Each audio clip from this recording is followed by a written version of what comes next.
Good evening, fellow veterans. My name is Gary Ferguson, founder and CEO of Pathways for Veterans, a national nonprofit. I am honored to be hosting this evening's episode of Veterans Helping Veterans Television. First off, let me start by acknowledging my friend, Cheryl Schaefer, for making it possible for me to once again share my experience, strength, and hope. Cheryl is a Vietnam-era veteran who created the Veterans Helping Veterans Television Network along with her team here at Mid-Penn Media Center. Tonight's episode is dedicated to all those veterans who took the time to download the first 3 chapters of A Good Day to Die. I have been blown away by the hundreds of downloads over the last several weeks, but more importantly, the profound email responses from veterans sharing their experience while reading the book, A Good Day to Die. I am humbled by your comments. The vast majority of you commented included a request for further information on the research that we do at Pathways and how we and our programs work. Tonight's episode will answer many of those questions that have been asked about Pathways, how it was started, the programs currently being offered, and the pilot studies at Pathways Research Centers. In August of 2009, while applying for my VA benefits, I was overwhelmed with online runaround and the nightmare of in-person paperwork. Trying to maneuver the VA system through the maze at the VA nearly caused me to give up, while my PTSD flared into rage and disgust. Transitioning from military mindset to civilian mindset can be very daunting, to say the least. How was it possible we as a country learned nothing from the betrayal of our veterans in Vietnam some 35 years ago?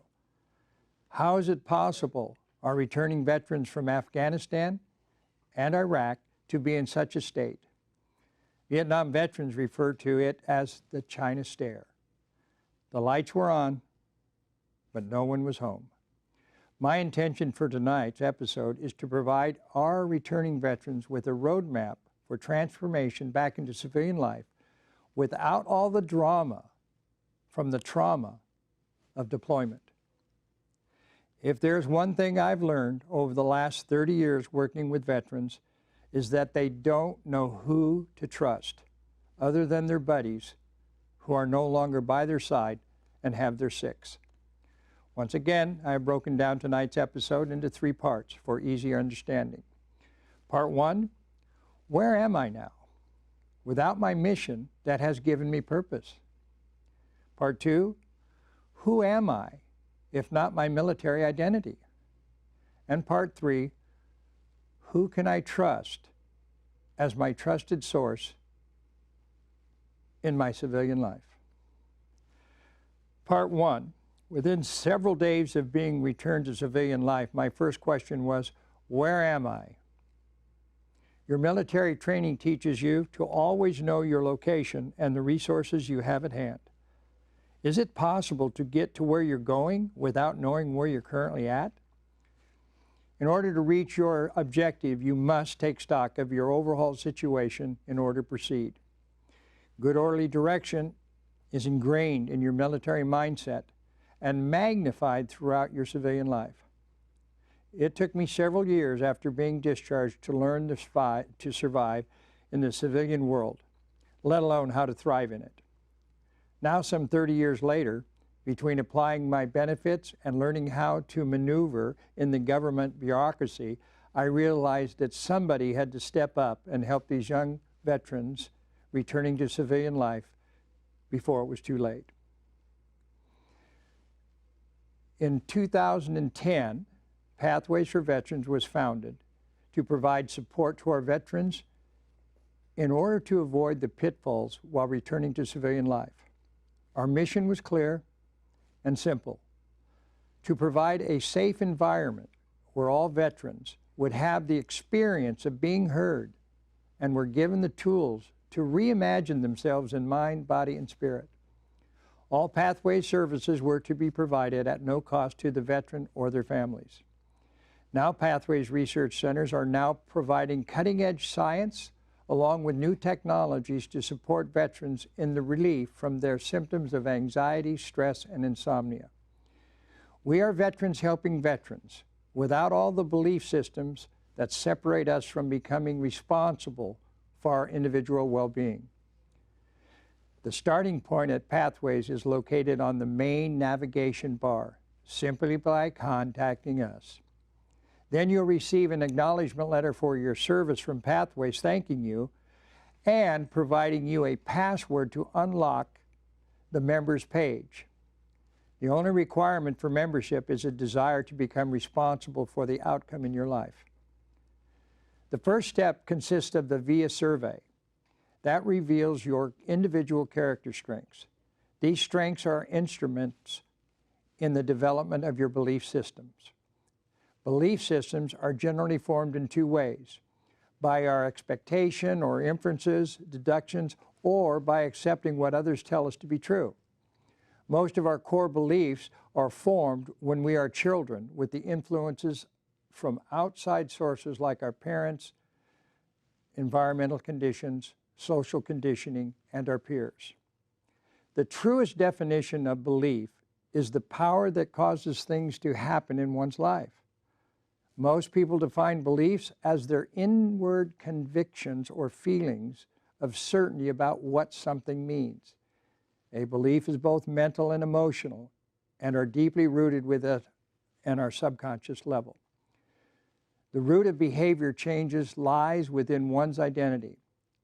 When I realized that if I was going to change my experience of being sick and tired of being sick and tired, I knew I must first understand who I was when no one was looking. In order for me to change my circumstances in my life, I must first change my identity. I could not even begin unless I gained the knowledge of who I was and how I got this way. My definition of identity is: who are you? The way you think about yourself, the way you are viewed by the world, and the characteristics that define you. Core identity is the essence of who a person is. The unique core identity can be identified or described by attributes that belong to and described as the individual. According to well-known research, there are 24 character strengths. These character strengths are given at the moment of birth and are shared through the influences in our formative years. The classification of character strengths are broken down into 5 areas: wisdom and knowledge, which is identified as creativity, curiosity, judgment, love of learning, and perceptions. Courage, identified as bravery, perseverance, honesty, and zest. Humility, identified as love, kindness, and social intelligence. Justice, identified as teamwork, fairness, and leadership. And temperance, identified as forgiveness, humility, prudence, and self-regulations. Further studies also show that personality traits are also something that you are born with. These 4 personality types are described as novelty-seeking, characterized by impulsive actions, harm avoidance, marked by permissive and shyness, reward dependence, demonstrated by addictive personality, and persistence, who are people driven to be industrious, hardworking, and a perfectionist. My personal type, reward dependence. My top 5 character strengths: spirituality, perspective, love, creativity, and bravery. Once you have determined your personality traits and character strengths, you have the basic information to prepare yourself for your personal transformation journey. Step 2, you're given access to Philosopher's Notes, which will give you an opportunity to read cliff notes from some of the greatest minds and writers of our time. Can you imagine gaining information and insights from readers of hundreds of books in a fraction of the time, with twice the retention rate on subjects that interest or inspire you? Step 3 gives you direct access to extraordinary body of work by Brian Climmer, an experiential trainer and a master of his time. These 3 steps give you access to the curriculum for living that are online and available under no cost to the veteran. The completion of this outlined program online can qualify you for a scholarship opportunity to participate in one of the Pathways pilot studies at one of our strategic partners or research centers. Now, A Good Day to Die was a direct result of several years of my personal self-examination in an effort to relieve my authentic self. Who was I without all the false identities? I used to hide from you because of what you would think of me out of fear. Having recently completed A Good Day to Die, I now feel compelled to share with you how I came to believe in what I call my spirit truth. Spirit truth resides in all of us and is invisible to the naked eye. It can only be revealed through doing one's shadow work, or what others would call mirror work. The primary purpose of this work is to reveal who you really are when no one is looking. Just as one cannot see the back of their head without a mirror, we cannot see our authentic self without stripping away the layers of false identities that create the mask of our inauthenticity. Spiritual truth is not for the faint-hearted and only enhances the quality of one's life. Keep in mind there are only 2 kinds of people in this world: those who say I can and those who say I can't. Either way, they're both right. The event that occurred in our lives are outward projections of what's lurking in our subconscious mind. That includes our thoughts, feelings, perceptions, and beliefs. Who are we is who we think, feel, and believe. This is in a nutshell. Thoughts become things. It can't be that simple. And yet mainstream science says that's the way it works. So a good result was a result of my personal awakening, my state of consciousness. Kind of like a caterpillar who one day, for no apparent reason, weaves a cocoon and enters this chrysalis stage of life. During this phase, a transformation takes place at a cellular level until one day the butterfly emerges and takes flight. What does it really mean to wake up? It is fairly simple to say that one's awakening is a journey from the world of what you know to the world of you don't know and you never will. One's awakening comes and goes in direct proportion to their willingness to let go of what was and embrace what is in every moment. There is no awakened state as a final destination, something to arrive at. Only the journey. No matter how long it takes, challenging it becomes, the journey far exceeds any bumps or bruises along the way. The end result of full awakening is freedom from personal suffering, clarity of mind, boundless joy, inner peace, and the ability to live an incredible, fulfilling life. The awakened state of being holds everything we have, even desire, and much more. There are several stages of awakening, and when you understand each stage and where you're at on your own journey, you can recognize the signposts along the way and avoid the pitfalls. There's no right or wrong way to wake up. Just like art, it's all beautiful and perfect through the eyes of the beholder. Stage 1 of awakening, we are all mostly asleep, and we don't even know that we're asleep. We are entrenched in mass consciousness and going through the motions of life, generally following the rules of culture and the laws of the land. We don't question our reality or seek answers beyond what is necessary for survival and maintaining a lifestyle. Our identities define us. We live without the construct of religion, culture, or society, and we even play the part of victim or perpetrator while unconscious programming runs us. We see the world in black and white, good or bad, right and wrong. We likely possess a rigid model of the world according to our specific programming because there is a great desire to fit in and be accepted in life. It is common to sacrifice our needs and compassion for others in the value to survive and to receive approval from others in the communities that we live in. Self-worth is likely conditional, an attachment to our identity and the roles we play. While there may be other means of providing what we're worthy of, the ego generally runs the show. We likely believe we are the ego with little or no awareness. That is the greater part within us. During several of these stages, our happiness is based upon externals. Therefore, in order to feel happy, we try to control our reality by controlling other people, places, and things.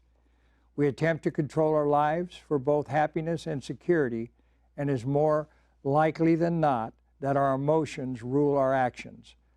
Our reactions are based on our moment-to-moment feelings, and we make no connection between the thoughts, beliefs, and our experiences in the construction of the reality that we create. That being said, we have no direct ability to constantly create our reality despite our unconscious nature. During this stage of several of these awarenesses, feelings that come through us are sometimes more than we can handle and we want and choose to give up. The awakening stages vary for individual to individual, particularly based upon, in my case, my military experience.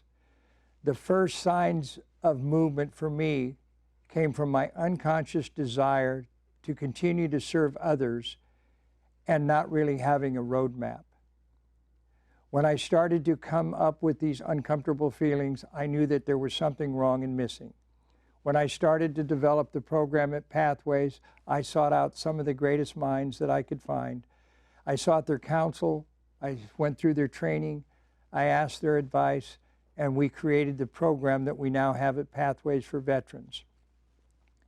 We question our identities, but mostly we still hold on to it because we must continue to prove our worth, and we do not yet know ourselves outside of our human identity. I had no idea who I was when I returned from Vietnam. I had very little idea who I was going to become during those early years without a mentor or a program that I could go to that I could trust. It took me 17 years before I sobered up and looked for the solution. I continued to look for the solution on the outside. What I realized that unless I looked inside, I would never find the freedom from the illusion of self. I started to realize that if I wanted to take my power back, I must take responsibility. So I started working with some veterans, and we went through a process of self-examination through group conversations, asking and understanding the question, who am I? Why am I? And why am I here? Although we were all searching for answers, we all still held on to certain limited beliefs that kept us enslaved in our own made-up realities. We knew from previous attempts that challenges of our belief systems would create the experience of fear and bring us back to keep us a little asleep a little longer. In our discomfort, we made up our minds that reality is something that we have to create for ourselves, not based upon our past or the illusion of self-interest, but upon our intention or the purpose, why we exist. Most people that go in the military exist to serve. And when they take the opportunity to serve away from their behavioral matrix, they are lost. A man without purpose has no place to go, other than substance abuse, broken relationships, lack of jobs that give them value. We all know the plight of the veteran. We see it every day in our lives, in our communities, and on our streets, and in our hospitals. And yet there seems to be nothing we can do about it because nobody has the consciousness or the grit to call it what it is. It's learned helplessness based upon a state of fear. and most veterans don't know how to fit in or who to trust. So at Pathways, we made the decision in 2010. 19 years ago, I started doing this work with veterans before Pathways, working with homeless veterans. And for many, many years, that provided the access to the freedom that I enjoyed as a building contractor. But that soon ran out. So I created Pathways for Veterans to create programs that could be delivered online anywhere in the world, anytime, 24/7, and any veteran anywhere could reach out, and there would be someone there to support them in what they were going. Well, we have found that our emotions are generally very strong, and we may feel our most fragile or vulnerable when we ask for help. Most veterans don't realize it is our issues that are coming up to the surface that need to be healed and released. They cannot come to the surface if we don't learn how to listen without our opinions. There's nothing wrong with veterans. They are not broken. Most people don't get that. Veterans do. The ones that go out and serve their country and risk their life in order that we can maintain the lifestyles that we supposedly cherish. Beyond this, I don't know what to say. Pathways for Veterans is one of the few nonprofits out there that actually stands and delivers in spite of the yakkadoodle that turns into wackadoodle. Most people don't understand belief systems and are disconnected and don't know how to make a difference. That's not the case at Pathways. So during the process of awakening and introspection, immense personal growth takes place, and people often discover that they had no idea who they are until they go through this program. Once they go through the program, they have a whole renewed sense of self-confidence, and things that used to cause them to react no longer affect them. They're able to respond. And when they are able to respond and react, then they have an opportunity to not only heal, but they make better choices. Our choices for veterans are what gets us in trouble. I choose to keep my secrets. I didn't want you to know who I was for what you would think of me. So I held my mud. I never said a word. It wasn't until I got sober and some 30 years after that that I realized that as long as I keep my secrets, I'll stay sick. So I no longer have secrets. The Pathways program and the protocols that we developed through the help of a lot of veterans, because these protocols are not a result of me. They're a result of me asking the right questions of veterans who trusted me to go through the program to get their life back, because they knew there was something missing. There wasn't something wrong. There was something missing in their life, and that was the freedom to be fully self-expressed. Not because of where they had been and what they had done, because who they were, and the compassion and the passion that drove them to put their life on the line so that we can enjoy the freedoms back here home. And then they come home, and what do they get from us? Not much. A lot of backslapping, a lot of glad-handing, and we'll get to you someday. In the meantime, take these medications. They'll support you until we can get to you. Well, I'd say we could do much better than that. I know for me personally, I've spent a lifetime giving back, primarily because it's who I am. It's what gives me joy in the morning when I get up. I can make it about me, or I can make it about you. If I make it about me, I don't have a Chinaman's chance. My ego will take over, and I'll be self-righteous and arrogant by the time I get out of bed. So what I would suggest to you is, if you're taking the time to listen to this video, and you take the time to go online and download the free chapters of the book, A Good Day to Die, and something in that process resonates you, that you reach out and send us an email and tell us where you're at, what you're up to, and how you need or would like to proceed so that you can have the life that you richly deserve. Today's technology and the wisdom of the miracles that technology has provided, there is absolutely no reason that anyone, anywhere, should suffer in this country or anywhere in the world. And with that, I'd like to thank you and offer up one final word, and that is to say hi to a veteran, and God bless our veterans. Thank you.